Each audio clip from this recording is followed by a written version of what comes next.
Well, as you know, in parallel of this live streamed program, the Brazil Africa Institute and the SouthBridge Group are promoting the Brazil Africa Business and Investment Dialogues.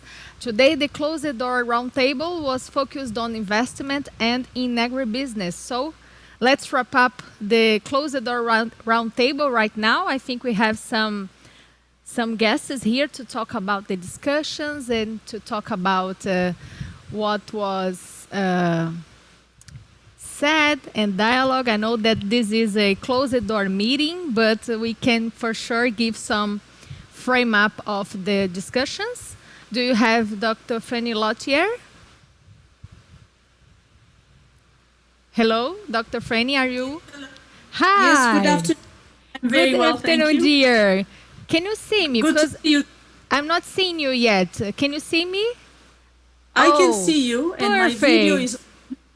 okay, yeah, wonderful. Yeah, everything is settled up now. Thank you very much for joining us. How was the session? It was a great session, and you should have joining shortly Mr. Lionel. Amazing, Dr. Léautier. So yes, maybe... there he is. Yeah, now that's okay. So perfectly. So maybe you can start. Good afternoon. Oh, very nice. Hi, welcome. Thank you. Thank you very much for joining us today. I was just saying that this closed door meeting is happening in parallel of the broadcast, the live streaming program of the Brazil Africa Institute. And I really like to know if Dr. Léautier has some inputs to share to start this wrap up, this dialogue right now. Indeed, I do, and thank you very much, Caroline. We just had a fantastic session talking about investment in agriculture, and my hope is that they finish that roundtable soon so that Prime Minister Desalegn can join us for this fireside chat. So it was an excellent panel. We talked about the opportunity for Brazil to work with Africa in a number of areas, which include innovation, technology transfer, and how Africa can also distinguish itself and therefore learn more in terms of how to build up, for instance, the difference between organic agriculture, because Africa is capable of doing that since it still has smallholder farmers and doesn't use as much chemical inputs and so on. So it could have that side of agriculture with high value added for the farmers, but at the same time, develop its corporate agriculture side and raise productivity.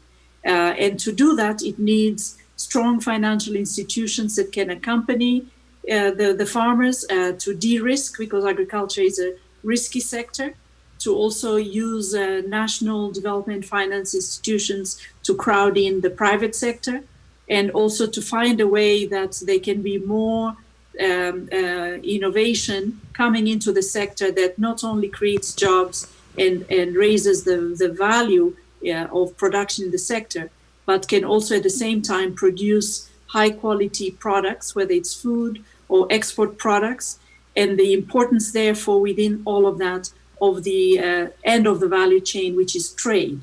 So those were some of the key areas that were shared. And of course, there are many others, but I'll just stop here so we can have a chance to explore them in more detail with Prime Minister, the two former Prime Ministers, Lionel Zinsou, who is also founding partner and managing partner at SouthBridge, and Prime Minister Desalegn, former Prime Minister of Ethiopia, who is the chairman of AGRA. Thank you very much, Dr. Léautier, for these first insights. Dr. Lionel Zinsou, you were here yesterday, and now you're here with us also again, trying to address these key issues regarding Brazil and Africa relations. So maybe a few insights that would like to come at this moment. Yes, thank you, Caroline. I have to say I'm very, very pleased to be every day in Brazil, thanks to you. And I'm very honored that SouthBridge be a sponsor of this event, which for me is very, very important. We are brother countries.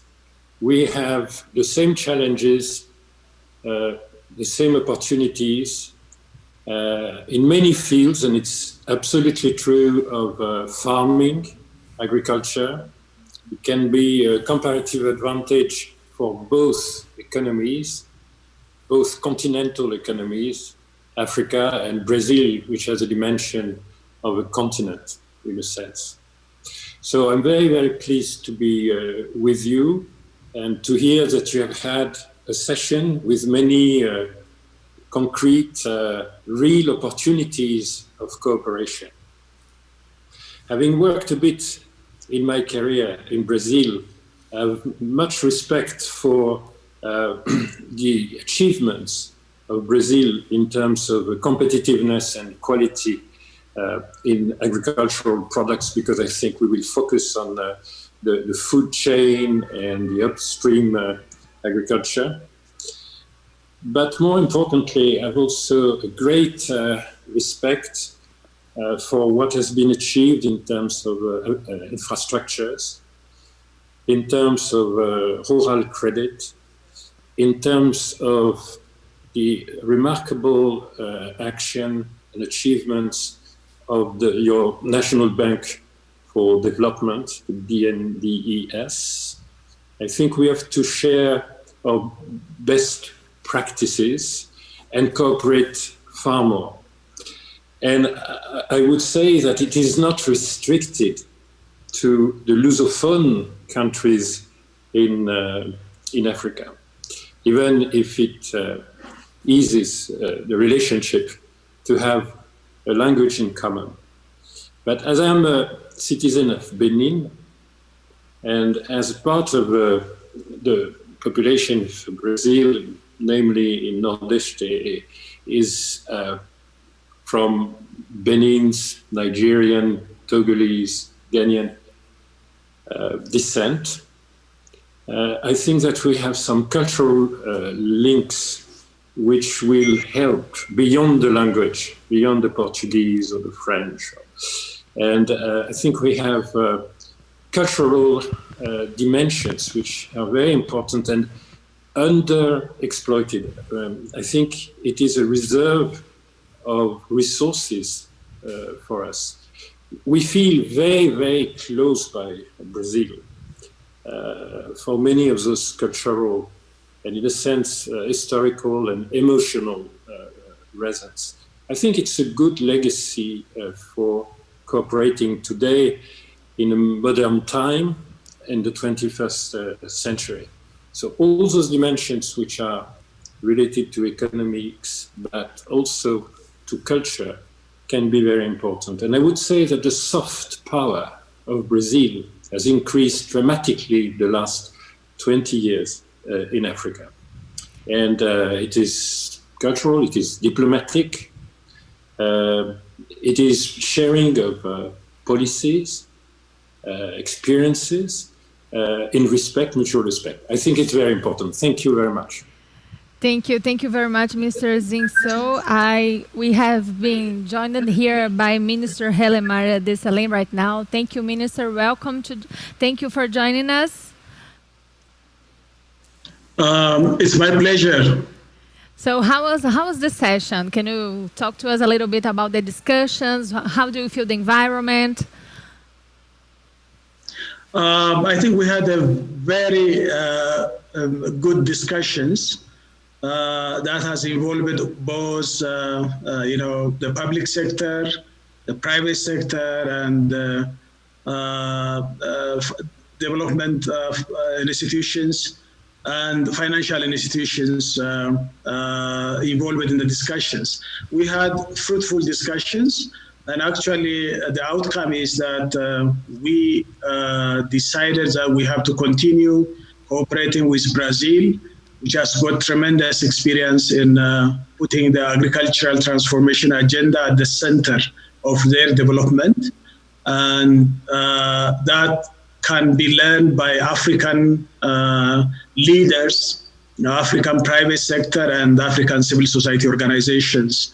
I think most of the financial institutions has agreed, and we all also agreed that the resources that are allocated to agriculture has been very minimal compared with other sectors. And we need to bring this to the highest level possible so that investment in agriculture along the whole value chain should be, transformed. I think this is the main issue. For us, therefore, technology, innovation, the human capital development is utmost essential. And we have to put people at the center. And especially when you talk about African agricultural development, we have small and medium enterprises very much engaged in, 80% of them. So we need to build their capacity. And also smallholder farmers, which are engaged in African agriculture, needs to be, transformed, from subsistence to commercial agriculture. So I think our discussion has been very fruitful, and the organization has been very well captured. Amazing. Thank you, Minister, for your insights. I'm going to go back to Dr. Frannie Léautier, because if someone is reaching us right now, Dr. Léautier, this was a first round of dialogues promoted by the Brazil-Africa Institute and also by the SouthBridge Group. So the idea is to put this conversation going on. This is a project born right now, and we have sure that this conversation is well worth it for the future, right?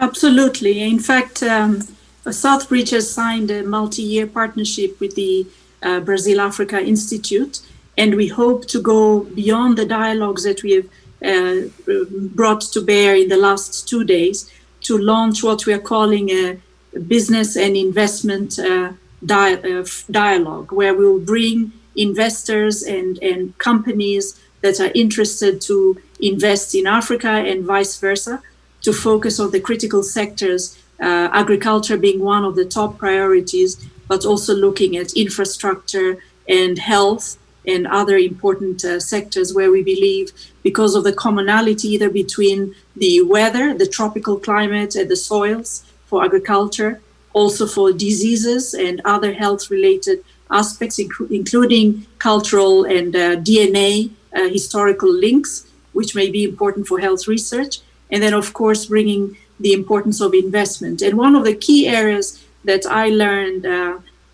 during these various conversations is that we have a lot of projects in Africa that are ready to get off the ground. One of the challenges we are facing is execution.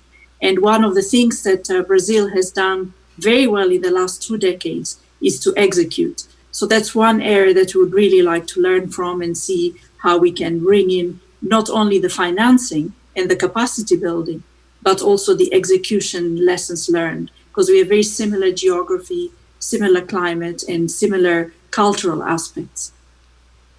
Thank you, Dr. Léautier. So just to give you a short sense of what our audience is thinking on the discussions, for example, I have Mamadou saying that we need Brazilians technical and financial partner for the agro industry. So this is a relation to both from now on. Yes, the technology issue actually is very critical because there are 3 dimensions to it. The first one is adaptation of technology to the small and medium and micro enterprises, but also to large and corporate agriculture, to industrial level agriculture. We took, the Prime Minister may say it himself, but he raised the example of coffee in Ethiopia and the productivity per hectare of coffee, which is about 4 kilos per hectare compared to about 10 times that amount in Brazil. So how do you bring technological adaptation that can lead to higher productivity? That's one.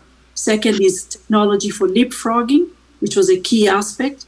And then finally, the role of technology in order to deliver healthy food, because food and nutrition is one of the key aspects, and we could rely on technology to reduce hunger and famine and deliver healthy nutrition. So those were the 3 key aspects where technology came up. We have other questions, and I'm going to take this time to try to address as many as I can because we still have a few time here. So let me check. Talking about agriculture and investments in the food sector, maybe Prime Minister Hailemariam, your thoughts on this, because there are people saying that Brazil, their investors would have a huge market in a country like Kenya, for example. This is certainly the conversation that is worth spreading. I think the issue is this is a symbiotic relationship, not only of that of Brazil, it is a win-win. We have the resources, we have the human as well as land resources in Africa. We need technology, we need finance. And we need to blend all those things to bring about products that are healthy and nutritious, as my sister Frannie said just now. So all along Africa, we have arable land, but we have to address the land tenure issue that needs, to facilitate for the Brazilian investors to work with African peers to bring about the change. We are always saying we have lots of commonalities and we can harness this, compared with the West, the climate, the tropical climate, and, closeness to our development ladder. Brazil has not gone so far. The last 40 years, there is a big change that has taken place in Brazil. So it's not going back to 100 years or so to seek technologies or methodologies that Brazil has used. So it's a very recent one that can suit to the African condition. So I think that's why we always say that we have to learn from our big brothers closer to us. And that investment is a mutually beneficial investment. And my experience from my country in Ethiopia, when I was in office, was that we were working very closely with Embrapa, which is a research institution in Brazil in biotechnology. And we successfully addressed our problems in Ethiopia, learning from Embrapa in biotechnological works. They have sent a number of researchers to Ethiopia, and joint research has been conducted in Ethiopian environment and conditions. So that has brought a big change. And similarly, I think in terms of coffee sector, as I mentioned, and my sister mentioned, we're very much backward. But recently, after our encounter, I think we have tried to bring to 10 quintals per hectare from 4 quintals. I think more than double.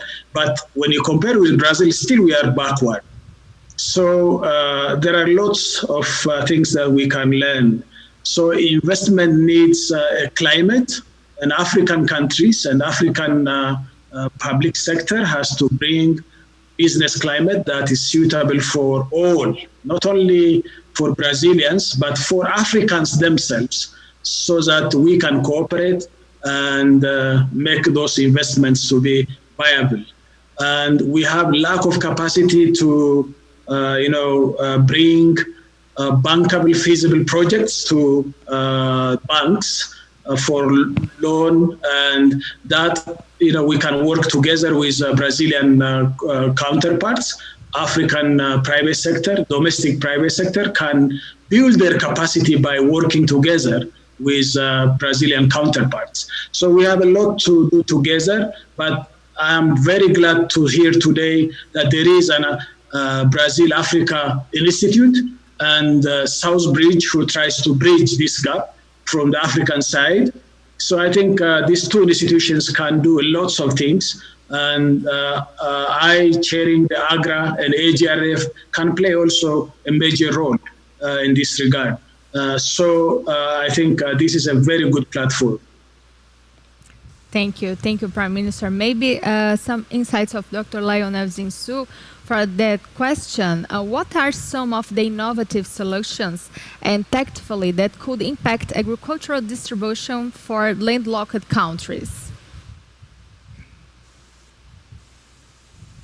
First, I would like to say how I'm pleased to speak with Dr. Léautier and with Chairman Desalegn. I'm a board member of AGRA, and AGRA stands for the Green Revolution in Africa, and Brazil has been among the first to succeed in a green revolution.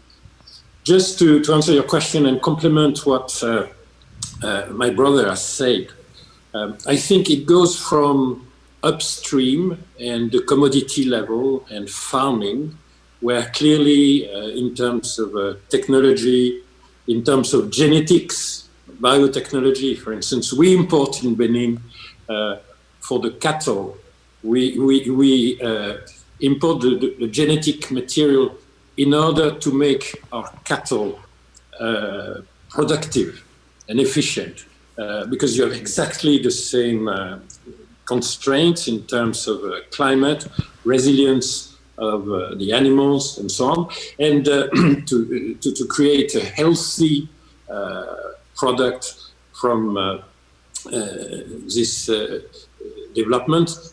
There is nothing better than the supply coming from Brazil for us. But I would like to complement in saying that it goes from upstream to downstream, and I think the contribution of Brazil could be also very much in the food chain, in the transformation, in the manufacturing, in order to develop the output of transformed and packaged products, in order for our farmers to have profitable sort of chain with everything in terms of services and manufacturing capabilities, which are essential.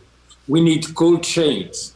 We need manufacturing of food products, not only produce and commodities, but value-added products, because we have a major challenge that we share with you in Brazil, which is to create the jobs of the new generations. And the jobs are more to be found in transforming, creating value added in our products. If I take, for instance, the brewery industry, which is a very profitable and growing industry in the food chain in Africa. Brazil has built the largest brewing company in the world, Ambev.